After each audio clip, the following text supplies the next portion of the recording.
नमस्कार दोस्तों। आज की कहानी है बहू लाज शर्म बेच आई हो क्या।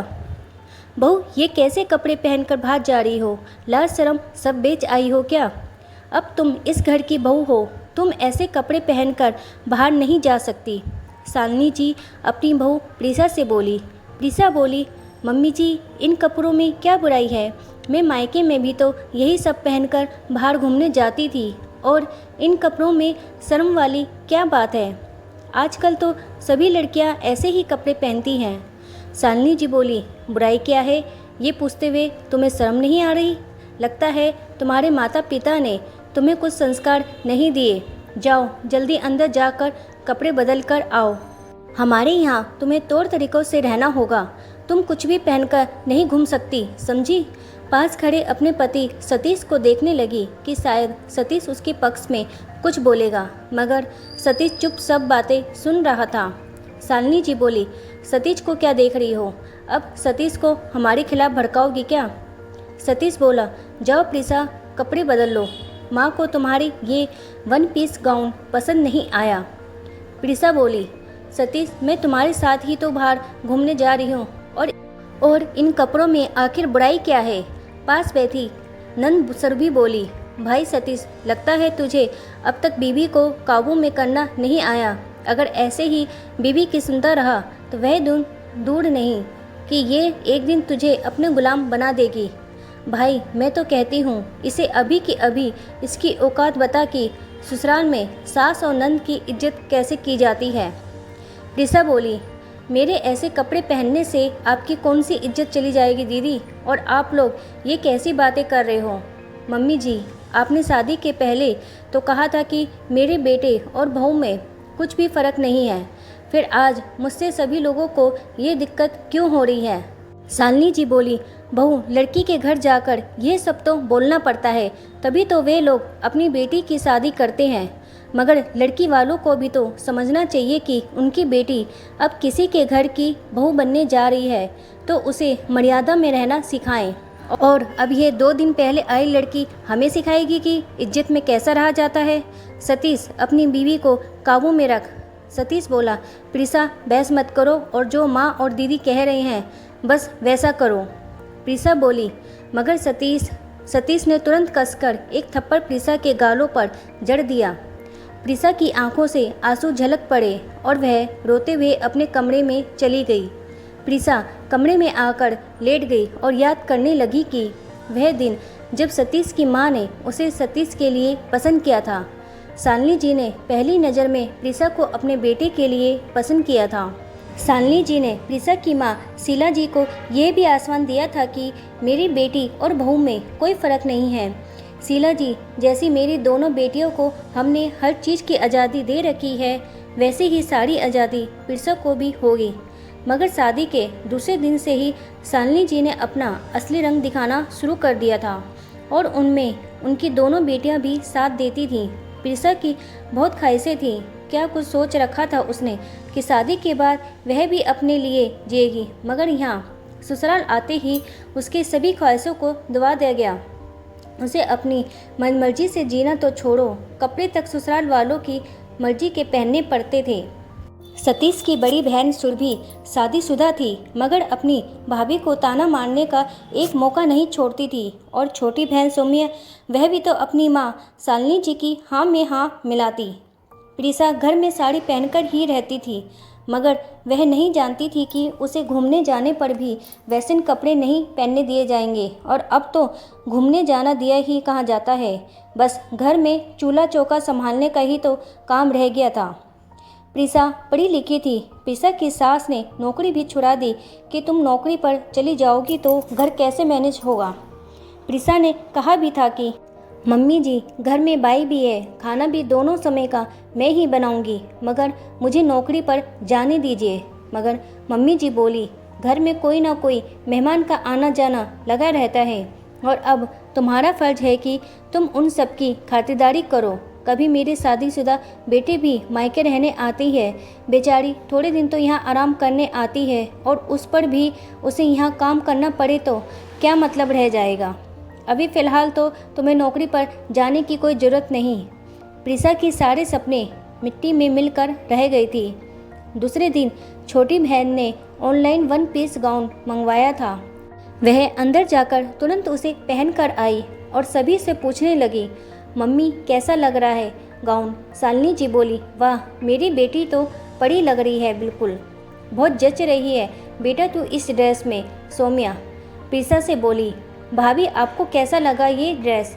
प्रीसा पहले दिन अपने साथ हुए सलूक को भूल नहीं पाई थी।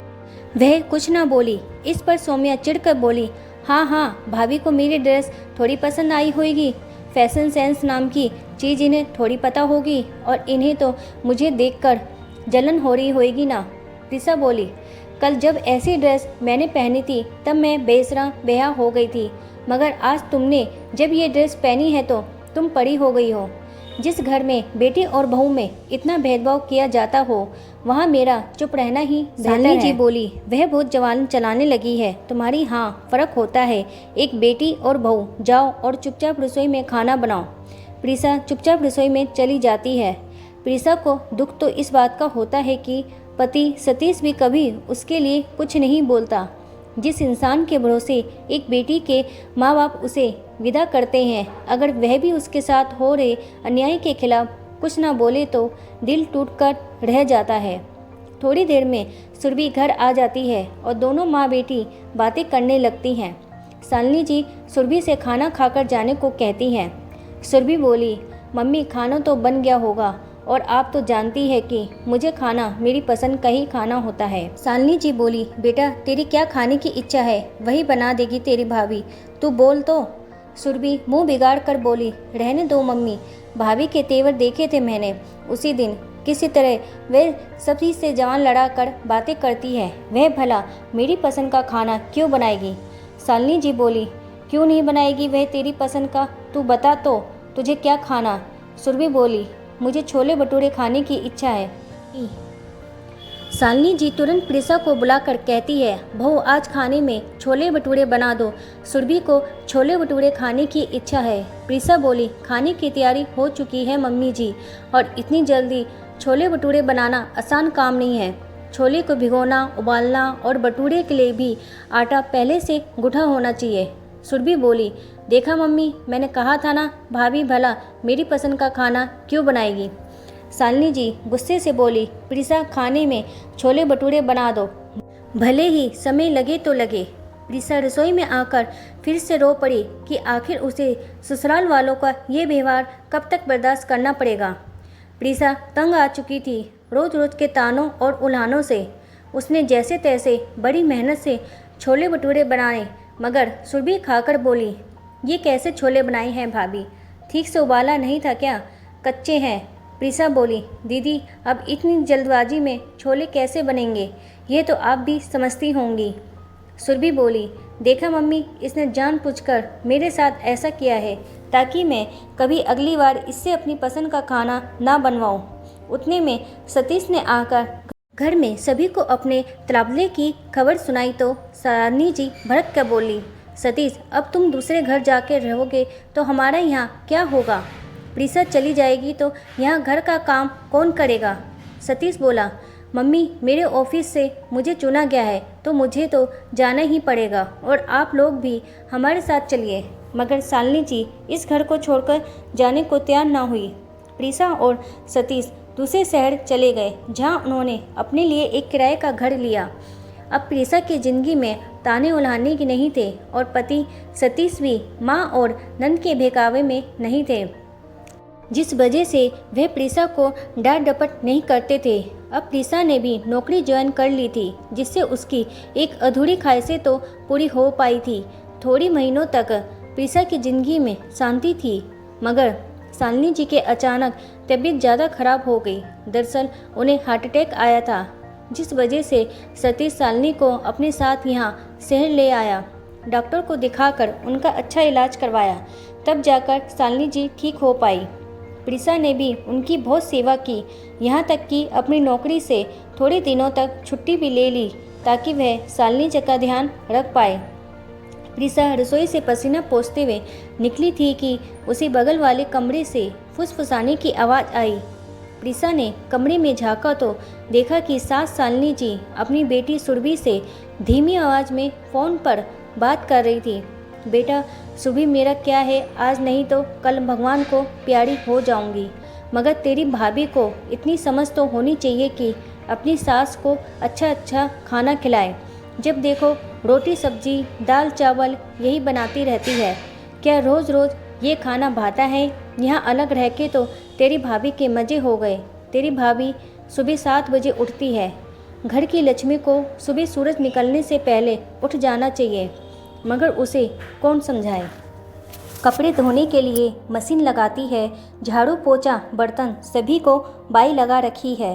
ठाठ तो देखो महारानी के, हम तो हमेशा हमारे कपड़े हाथ से ही धोते थे। काम वाली बाइयों के काम भला किसे पसंद आते हैं। अब तो नौकरी भी करने लगी है महारानी। पर अब देखना मैं आ गई हूँ, अब यहाँ और कैसे सतीश को इसके खिलाफ भड़काती हूँ। प्रीसा ने सब कुछ सुना और अपने कमरे में आकर बैठ गई। उसकी आंखों में आंसू थे। वे सोचने लगी जैसे तैसे सास और नंद के तानों से यहाँ आराम मिला था, मगर फिर से अब यह सब शुरू हो गया। शालिनी जी बोली, प्रीसा खाना बन गया हो तो लगा लो। प्रीसा रसोई से दाल चावल सब्जी रोटी ले आई। उतने में सतीश भी आकर डाइनिंग टेबल पर बैठ गया। सतीश को देखते ही शालिनी जी बोली, मुझे तो आजकल खाने में कोई स्वाद ही नहीं लगता। सतीश, ये बीमारों वाला खाना रोज़ रोज़ खाया नहीं जाता। सतीश बोला, मम्मी आपको तला हुआ और चटपटा खाना खाने के लिए डॉक्टर ने मना करके रखा हुआ है, इसलिए प्रीसा रोज़ ये खाना बनाती है। पकोड़े बड़ा समोसा ये सब तो हम भी नहीं खा रहे, बल्कि आपको तो ये सोचना चाहिए कि मेरी वजह से घर में तला खाना बन ही नहीं रहा और कोई नहीं खा रहा है। अभी हाल ही आपके बाईपास सर्जरी हो चुकी है। आपकी हार्ट की समस्या की वजह से घर में तेल घी का इस्तेमाल काफ़ी कम हो गया है। हम भी नहीं खाते, तो आपके खाने में दिक्कत क्यों हो रही है। शालिनी जी बेटे का जवाब सुनकर चुप बैठ गई। दूसरे दिन सुबह जब रागनी कपड़े धोने को मशीन लगा रही थी, शालिनी जी बोली, बहू ये रोज़ रोज़ मशीन लगाती हो, जानती हो बिल कितना आता है। सतीश ऑफिस के लिए तैयार हो रहा था। वह सुनकर बाहर आया और बोला, हाँ मम्मी जानते हैं बिल कितना आता है, और वह बिल मैं भरता हूँ, इसलिए आपको चिंता करने की कोई ज़रूरत नहीं है। और अगर प्रीसा दिन भर कपड़े बर्तन यही करती रहेगी तो दूसरे काम कब करेगी। शालिनी जी फिर चुप बैठ गई। प्रीसा के लिए यह पल जिंदगी के खुशनुमा पल थे जब पति सतीश उसका साथ देता। आज सतीश पहली बार प्रीसा के लिए तैयार उपहार में 1 पीस ड्रेस लेके आया था और कहने लगा, प्रीसा मुझे माफ़ कर दो। जिस तरह मम्मी ने बेटी और बहू में भेदभाव किया, उसी तरह शायद मैंने भी किया। उस दिन जब मैं अपने कमरे में ऑफिस का काम कर रहा था, मुझे बगल वाले कमरे से माँ की आवाज़ें सुनाई दी। वह सुरभि को तुम्हारे खिलाफ बातें बता रही थी, और मैं जब कमरे से बाहर आया तो मैंने तुम्हें यह सब सुनते हुए देखा। तुम अपने कमरे में आकर रो रही थी। तब मुझे पहली बार समझ में आया था कि अब तक मैंने जाने अनजाने में कितनी बार तुम्हारा दिल दुखाया होगा। प्रीसा बोली, आप सब समझ गए और आपने मेरा साथ दिया। यह मेरी ज़िंदगी के सबसे खुशनुमा पल है, मैं इन्हें कभी नहीं भूलूंगी। आज प्रीसा की सारी ख्वाहिशें एक एक करके पूरी हो रही थी, जिन्हें उसने कभी सोचा भी ना था। उसे तो लगा था कि शायद अब ये सारी ख्वाहिशें उम्र भर अधूरी ही रहेंगी, मगर अच्छे लोगों के साथ कभी बुरा हो ही नहीं सकता। वक्त रहते सभी को उनकी कदर हो ही जाती है। दोस्तों, आज भी कितने घरों में बेटी और बहू में फ़र्क किया जाता है, मगर एक साथ ये भूल जाती है कि कल के दिन अगर उसकी बेटी के साथ ऐसा हो तो उसे कितना बुरा लगेगा। और एक पत्नी को भी अपने पति की इच्छाओं को समझना चाहिए, क्योंकि एक पत्नी उसके भरोसे ही तो अपना मायका छोड़कर आती है। तो दोस्तों, आपको ये कहानी कैसी लगी और आपकी क्या राय है इस बारे में कमेंट बॉक्स में बताएं। और अगर आपको ये कहानी पसंद आई है तो प्लीज़ मेरे चैनल को लाइक करें, सब्सक्राइब करें, शेयर करें। वीडियो वॉच करने के लिए आपका धन्यवाद।